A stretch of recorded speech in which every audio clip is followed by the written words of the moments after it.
So I was in the kitchen when the nurse came.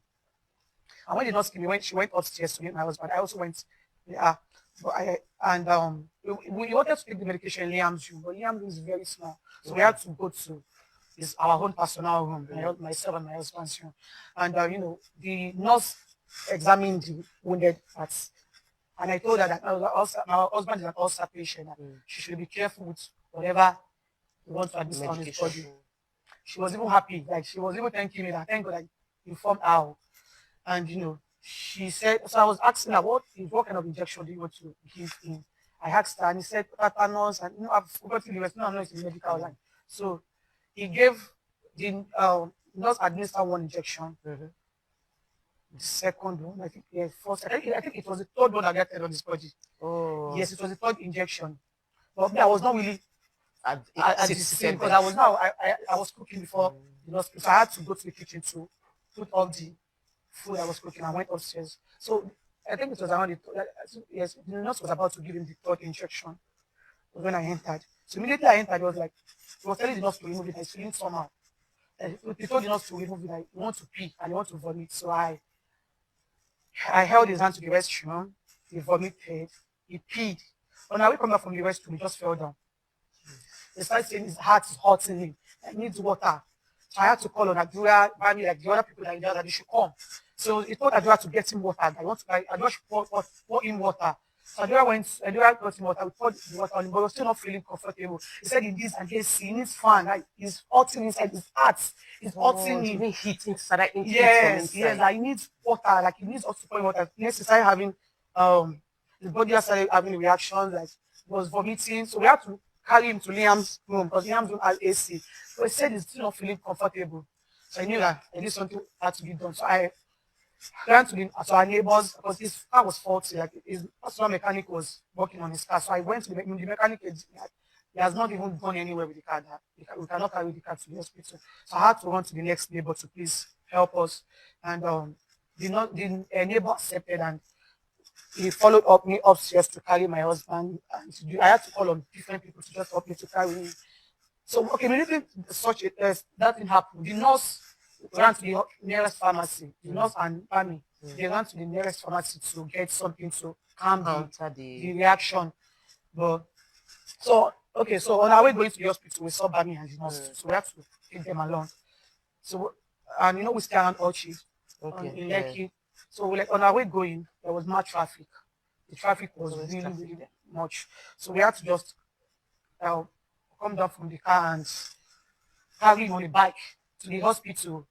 So we got to the hospital, and the nurse, the doctor, my brother-in-law, and Bami went to the ward with them. They didn't allow me to go because of the way I was doing.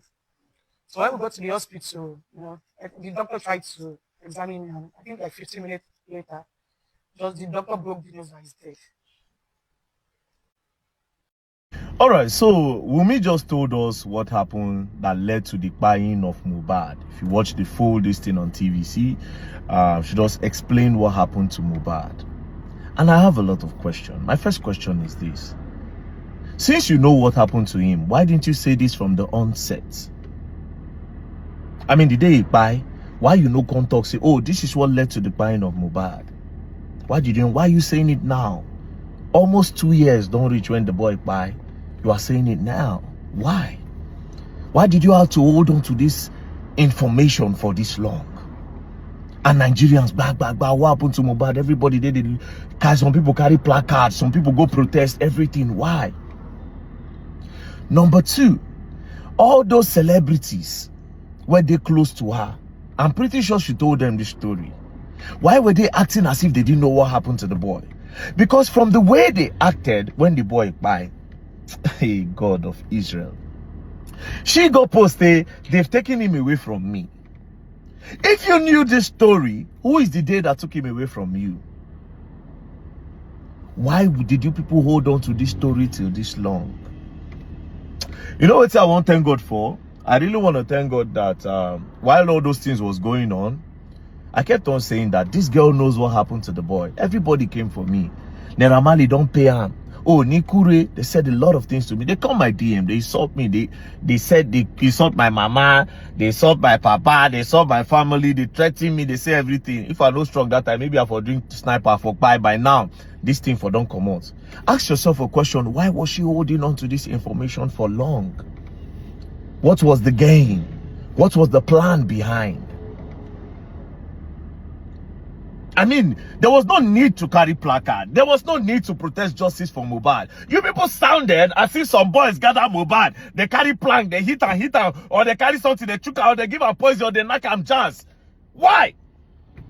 Why did you hold on to this information for long? Why? Now you're coming to tell us that he get one cut. Then from the fight he had with Prime Boy, then from that cut, he came back home. It was a tiny injury. Then his friend called us. This one called us. Finally, they came. They gave him 3 injections. You know, from there, they rushed him to the hospital. Doctor now said he don't buy. So what happened that you didn't tell us this for long? Why didn't you tell us from the onset? Was there a gain? Was there a financial gain somewhere? I'm trying to think about it. I'm trying to think about it. You see what I was telling you people? That you people should leave sentiment. Follow logic and facts. Leave sentiment. Ask the right questions. They turned me to devil for Nigeria. They turned me to devil. Say I hate women. That's what they said. I mean, if this lady don't tell us this thing before, there was no need for anybody to say go do DNA test. Now, because of say we they try find what happened to the guy. That was the genesis of DNA test. Which up to today she never did one. Up to today, that was the genesis of DNA test. If she had came to tell us this story before, who won't talk DNA now? Why? The person they Chris when she explains, say, see what he like. Okay, yeah, see what happened. Who won't even they investigate? Like I said, now I'm beginning to believe that somebody of power, somebody of interest that had a beef with the Malians actually approached. That's what I see. They took advantage of the whole thing. Somebody powerful maybe. That's the only thing I can think about now. Why did she have to hold on to this information? And all those women were insult me, all those guys, everybody were to say they don't pay me, all the ones who they cost me, where they insult me, where they say all those things about me. You don't need to apologize. I forgive you people. I know say my spirit they irritate you now because I stand strong. I irritate a lot of you because you people are dubious. You people are not straightforward. You people are blackmailers. You people are people who be saying anything if you buy. I said different narrative were flying, bro. And I think this in our own Chris. They say Neramali after they do Neramali run come up from Nigeria. Meanwhile, those guys were never in Nigeria when it happened. Guess what? They don't divide their career. Because when I don't pin this thing on these guys. Zinoliski when I don't divide in career. Because when I pin this thing on these guys. These guys never did nothing. When I inherit beef from people, use them. Now she has told you people the truth. Their name is not involved. What do you have to say? I'm curious. Now what can you guys say? Are you going to ask God for forgiveness? What is your conscience telling you? To all the people that support them emotionally, sentimentally, what would you tell your God? Because tomorrow, if this kind of thing happens, and they watch you now, just pray this thing doesn't happen to your neighbor, your friend, your family. When you know the truth, when everybody turn against them. I thank God for my life, that no matter what I stand for the truth. If the whole country like me, they match my head, there's no problem. It's the truth I stand for, and that's the end. Now, what do you have to say? I always said she knew what happened to her husband. They called me crazy. Hey, God of future. Anyways, Neramali and Co. I really want to hear your part of the story. And now everything happened to you. Me, I already give you my platform to talk. Any day, anytime. Nobody do my platform for me. Now God. You understand? Me, I know. I don't have no godfather nowhere. Wow.